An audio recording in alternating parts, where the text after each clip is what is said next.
Well, cheers, how you do, buckaroos? If you can hear the Blasters Border Radio, of course, out on the rides. But it is a darn fine tune, is it not?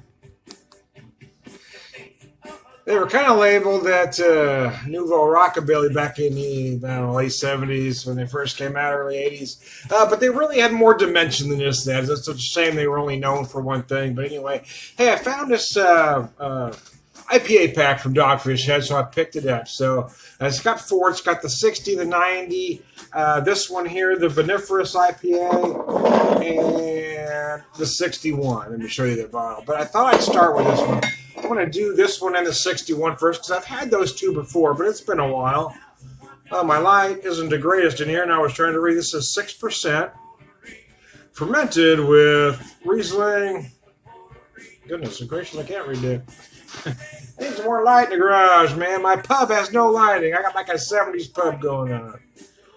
Oh, anyway, you get the idea, right? It's a beer that uses grapes, man. It's like a hybrid thing going on. It's light cloudy. Almost has a Goza-like look to it.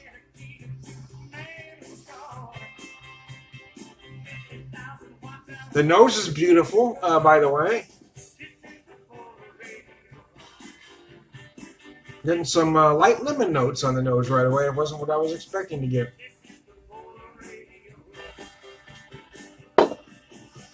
Oh, no, that's nice. That's very nice. Very light, crisp. You would never expect that. It is 6%. It does feel lighter. It feels like it is something you could session, but at 6%, you'll want to be careful. You can hear Judas Priest breaking the law. I don't know the rights to Judas Priest breaking the law. You need to give me some overhead lighting here or something. Anyway. I gotta do something, man. It's a little chilly in my pub today, but there's action in the house, so I came out to the pub.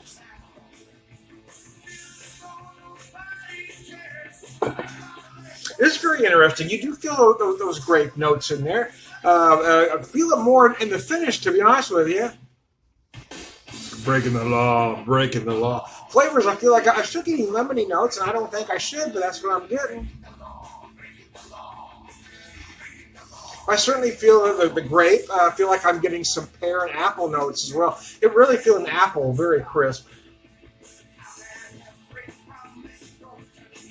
Yeah, it all depends on your palate, right? We all get different things, and I try not to get too beer geeky about it, you know. I don't want to act like I'm reading off the BJCP sheet, you know. Just hey, man, just straight flavors. I don't go into all that other beer geek speak.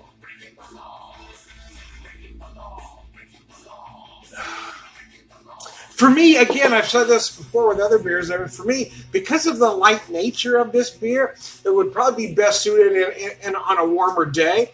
But having said that, I mean, I can see this pairing well with a lot of foods. This would be awesome with fish, right? Hell, I might save a bottle because I believe I'm cooking some shrimp this evening, so that'd be beautiful with that. But yeah, any whitefish in particular, to be honest with you, especially a light whitefish. It'd be perfect with halibut, though. I mean, halibut's not necessarily a light whitefish, but halibut, cod. Yeah, heck, that'd be great with that. If I was going to, my sister, for instance, drinks mostly wine. But if I would like to bring her a bottle of this to let her try, because it's sort of a hybrid between beer and wine. I don't know if she'd drink a whole bottle, but I think she could drink maybe, like a wine glass. About 6 ounces, I think, would probably be about perfect for her. It does have the carbonation. It does have that carbonation, but it is very light. And again, crisp. And I feel like I shouldn't be getting lemon, but I still feel like I'm getting lemon. But I am feeling those other things we talked about. You're certainly going to feel the grape, pear, apple. I just get those lighter fruits here. Hey, one of my favorite Huey Lewis and the News tune from his first album. Sooner or later, parentheses, some of my lies are true. The early video for this was great. It's why I love the tune originally. Is early on, videos weren't for big bands. It was mostly a lot of obscure bands for cutting videos. So when you used to watch those late night video shows, we'd stay up late on Friday, Saturday, watch late night video shows. You'd hear bands like this that you hadn't heard of before.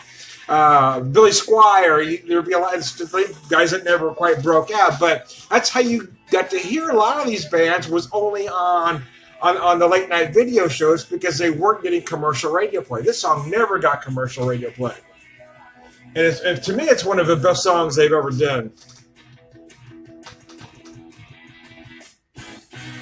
You can certainly hear the 50s, early 60s-esque influence on this song, but not as much as some of their later material. But you can hear it forming here. It still had kind of a, I don't want to say punk, but it had a bit of an edge to it because they were the backing band under a different name for Elvis Costello at one time, and I can't remember the name now, but you and some of the guitar lick especially, you can hear some of the edge. But oh, little way you say I love you. And then as they went into the 80s, of course, their stuff became much more polished. That's what I loved about that first album, though, is it just had some edge to it. So I couldn't read this to you, but if I pull that bottle back, you can read it because I don't have enough light in here, man. But anyway, it's very nice. It feels light-bodied to me, but it feels very crisp. It doesn't necessarily taste like a Berliner Weiss or a Goza, but it does kind of have that same vibe about it. You know what I mean? I mean, it's light, it's crisp, it's easy to drink. It just feels good. That's why I say it's probably best suited if you're going to drink a lot of it for a summer day. However, I would drink this any time of year if I was having some fish. Again, halibut, cod. Even I don't eat tilapia, but even if that's what you're eating, maybe it'd go well with that. I don't eat tilapia because most of what we get for tilapia now is all farm raised, and it doesn't have any of the essentials that you're eating fish for. It's practically. I mean, it has no. It practically has no usefulness. There's nothing good about a tilapia unless you can get But anyway, I prefer cod, a halibut. I prefer halibut, but halibut's so pricey for me most of the time. And I'm going to buy wild cod halibut if I can. But my wife wanted some coconut shrimp, so I think I'm going to cook that this evening. But even with the coconut and not doing a more simply prepared shrimp, I think this will work well with that. So there you go. That's my thoughts on the matter. Anyway, got a little bit left in this bottle. I know some think doing this is a no-no, but I'm going to because, well, I don't care. Screw you pretentious guys. The hipsters didn't invent craft beer. But I digress.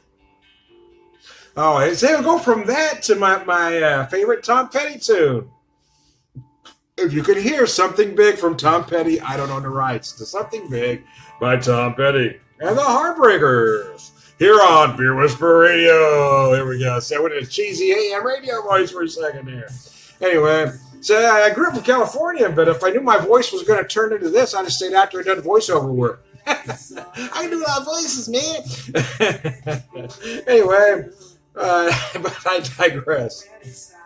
And partner in that lonely corner room. Oh, I love this tune, man. It just haunts me.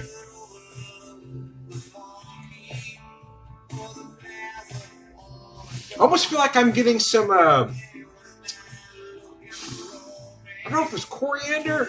I don't know. No, I'm going to change it. More like a cardamom-like spice note. Yeah, it's very interesting. Again, that could be me. It just brought that to mind to start thinking cardamom, man. Anyway. But he could put up with it for a little while. He was working on something big. Anyway, I love you people. Anyway, I am Todd Beer Whisperer. Beer evangelist, prolific beer drinker, beer wisdom man. As we're heading into our holiday season, Thanksgiving, Christmas, I love the holidays. They are tough for my wife and I since our son Seamus passed away, but we still have our daughter who's wonderful and two grandkids, so we try to make the best of it. But it's tough sometimes not to get a little melancholy. So our daughters. They were going to do their own thing for Thanksgiving, going to in-laws or some family relatives on the other side, I guess.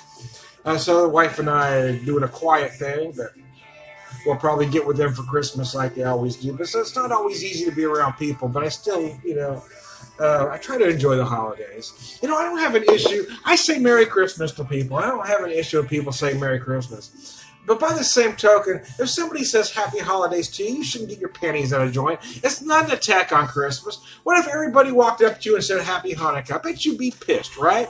Yeah, you Christians, I get mad that everybody isn't saying Merry Christmas. You'd be mad if they gave you anything else. What are other holidays going on, man? Kwanzaa. Say happy, so you can say happy holidays and encompass them all. But if somebody walked up to me during Christmas time, said, hey, tell them happy Kwanzaa, I'd say Merry Christmas back at you. We can all celebrate the holidays we choose to embrace. By golly. Now I'll say one more time with gusto, I am done Beer Whisper. Beer Evangelist, see, I have to end with a message, man. It's my thing. I'm done Beer Whisper, Beer Evangelist. Prolific beer drinker, career wisdom, and all-around good guy. Remember, folks, life is serious. Beer shouldn't be. Cheers.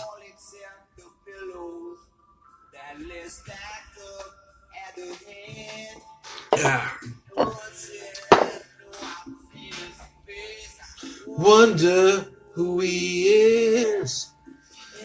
He said it's probably just another clown working on something big. I apologize for the frivolity. Have a good one.